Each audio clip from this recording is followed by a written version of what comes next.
The Dung Eater, a disgusting and horrifying character as part of the world and lore, directly linked to the Omens, and one of the main endings for the whole game. I'm standing here in game at the place where you can find him under the city of Lindell, trapped in his jail cell. The reason he's not actually here is because he's actually part of my squad. He is now my puppet. He is a summon. The Dung Eater as a summon has insane value. Just generally, he has high resistances and high health pool, so he's very tanky. He has a little bit of ranged option with the unique scream that he does, where he bursts out and fires these curse bolts at enemies. His weapon, the Sword of Milos, which is what he's using, has Bloodlust build-up, which can combine great with bleed builds, but in general, he will proc this bleed on his own, which you know, bleed does a lot of damage right now. He also has the Shriek of Milos, which for him costs no FP, so he can infinitely do it. This Shriek causes enemies who are hit by it to now be debuffed, taking more damage and faster status build-up, which is great for bleed. When he does this roar, like a war cry, he will get a new moveset where when he does R2 or heavy attacks, he'll do a multi-hit combo, which is big damage, and of course, gonna get that bleed build-up. Generally, I've seen his AI to be pretty smart. It does remind me of pre-nerf Mimic, actually. So he's tanky, he's got ranged options, he's got bleed, he's got that incredible debuff, and he's got powerful combos. As you can see in these New Game Plus examples, he's able to solo certain bosses through the use of his bleed and attacks. When you stop faffing around and actually fight with him like you normally would, he is incredible because he's going to be providing that debuff. He's going to help you build the status if you've got any bleed or any kind of status build up. And he's a super tanky target to distract the enemy, as well as just being super cool as a summon. So he's certainly one of my favorites. And if you want to know how to get him, let's talk about it. To begin your journey into getting your own puppet Dung Eater, then you're going to need to speak with the puppeteer, Seluvis. He's part of the Ranni questline, which means you're going to need to come to Ranni's Rise or the Ranni Tower here at the northwestern point of the Liurnia Lakes. To do this, you'll need to go to the Carrier Manor and progress through this area until you reach the boss fight.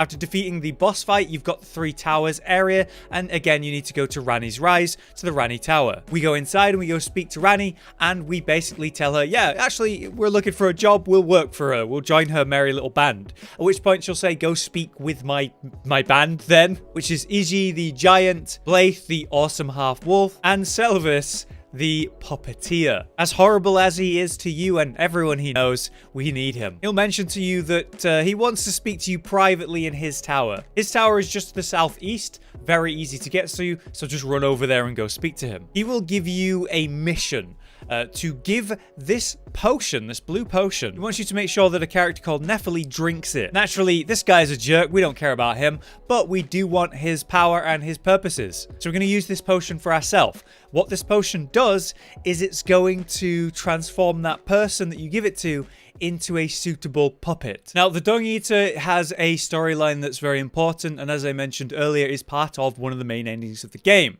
We don't need to worry about that too much, but there are some requirements to get that all going. For example, we're going to need to come to Lindell and go into the sewers to go meet the Dung Eater, right? Meaning we must enter Lindell. Therefore, you have a requirement of defeating 2 shard bearer bosses, whichever one you want to go do. That could be Godfrey, and that could be Renala or Radan. But whoever 2 you go kill, you will now be able to enter the city through this side passage at the ramparts and progress on. You're going to reach this first Grace, which is the East Capital Rampart, and you're going to be very close to your first Seedbed Curse item. As part of the Dung Eater storyline, you actually need to get 5 of them and feed them to him, but we're not going to worry about that. All we need is 1 for this. So the easiest one to get is very near to the East Capital Rampart. It's in a tower down here. If you follow this route from the Grace that I was speaking of, we can just lead you straight to it. So follow this path.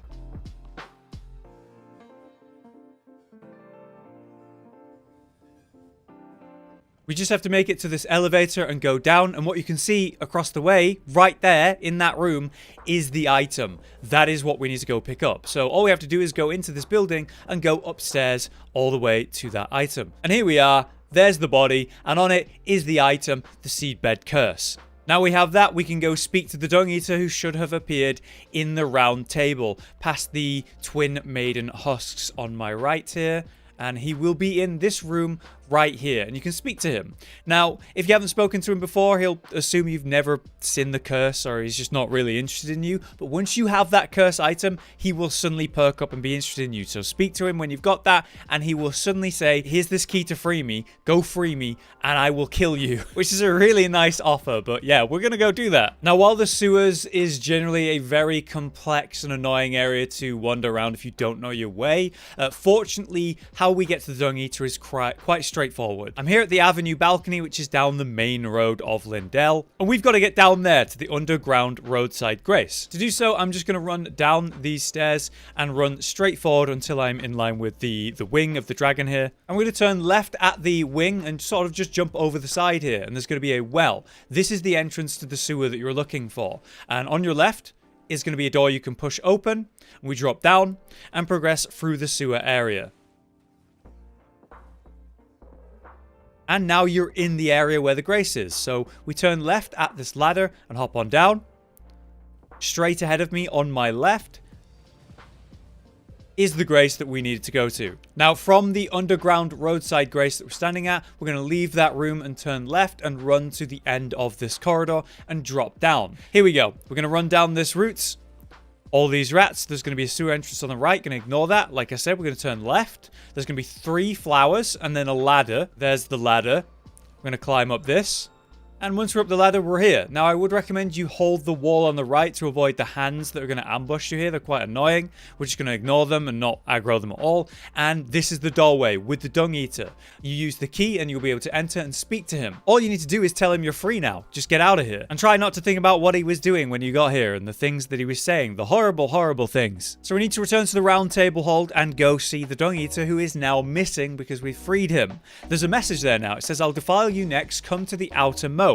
They're speaking about the outer moat of Lindell, which is actually very near the entrance that we went through with that boss fight. It's a small little lake. We just have to go down there. Once we're down here, he will invade you, and you just have to kill him, defeat him. Beautifully, at this point, he will drop his Sword of Milos, which is an incredible sword. We think it's very underrated. We've got some videos coming about it soon. But once you've defeated him, we can come back to the round table again to speak with him again, where he's kind of confused that you beat him, and then he thinks you were him, and that's the only way that was possible. And this is where he asked you to start feeding him the seedbed curses to get that different ending to the game. If we go back to his sewer location in his prison, he'll be sat there and now for some reason tied to a chair. At this stage, we can finally give him the blue potion, and now he's ready to become a puppet. We'll need to go back to Seluvis and speak with him. Because you've consumed the potion, he'll assume you gave it to the person he asked you to do it for. You just lie to him. Either way, that makes him like you enough to then try to train you in some of his sorceries. You'll need to buy all of his spells. So now we bought his spells from him and we're in good standing with that jerk. We're going to come back to Ranni's Rise Tower in the middle,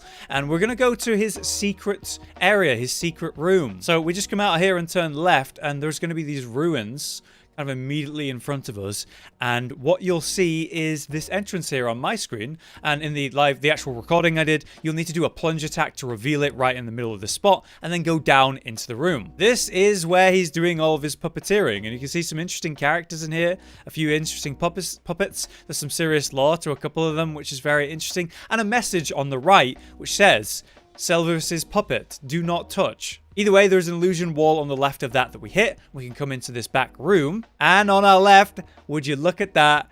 There is the Dung Eater in his puppet form, ready to be used. Now we've seen that, we can go speak to the puppeteer and, yeah, basically question him. While he doesn't appreciate you snooping around in his home, which is fair enough, and revealing his secrets, he is actually okay with you being interested in puppets and will actually give you one. And you can pick either one of the two. Both are not very good, but you need to pick one. And then you actually need to summon it as soon as possible. You can even do it in this area. This will progress his dialogue, which we need to do. Now, the last part of this is to do with Starlight Shards. These items you can find all around the world. This is a currency to the puppeteer, and it would seem it's what he uses to fuel the puppets. You're going to need 5 of these to be able to purchase the Dung Eater puppet. And he won't actually even sell you the Dung Eater until you've found one in your current save. So because I'm on a new game plus save and it's quite fresh, I haven't picked one of these up on the save yet. I need to go pick one up, but I will need 5 total to buy the puppet in any case. Now they're all over the world and not too hard to find, but the easiest one I think you can get early game is going to be here at the Aghill Lake South Grace. Head southeast from here though and go up the hill, and on the edge of the hill you will be able to pick up a Starlight Shard. With our shards and having used the puppet that he did give us, he will now offer to sell us more puppets. In this case, one of the puppets that we have used the potion on, in this case, the Dung Eater, which we can buy for those 5 shards. Now, unfortunately, the Dung Eater puppet is expensive. 118 FP is no joke, especially for someone like me who hasn't leveled mind at all.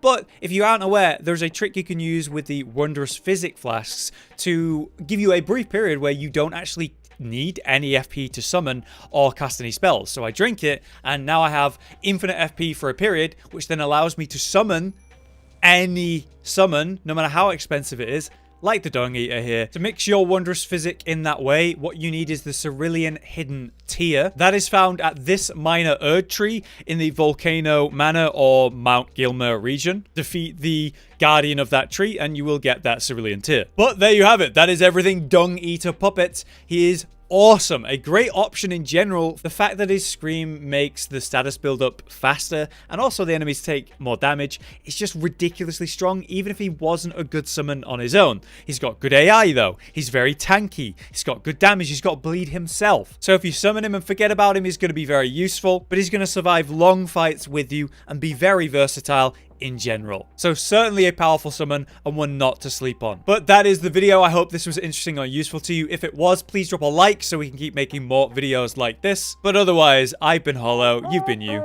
Thanks for watching. Josh, Cotton, and Hollow with the videos, dropping the humor like a hammer on your tippy toes, bringing entertainment on a daily arrangement to take our insanity and turn it into entertainment. Yes, I said entertainment twice, to reiterate that it is nice to look into your faces on a mostly daily basis when you let us in your homes to make the whole world a stage. Goodbye.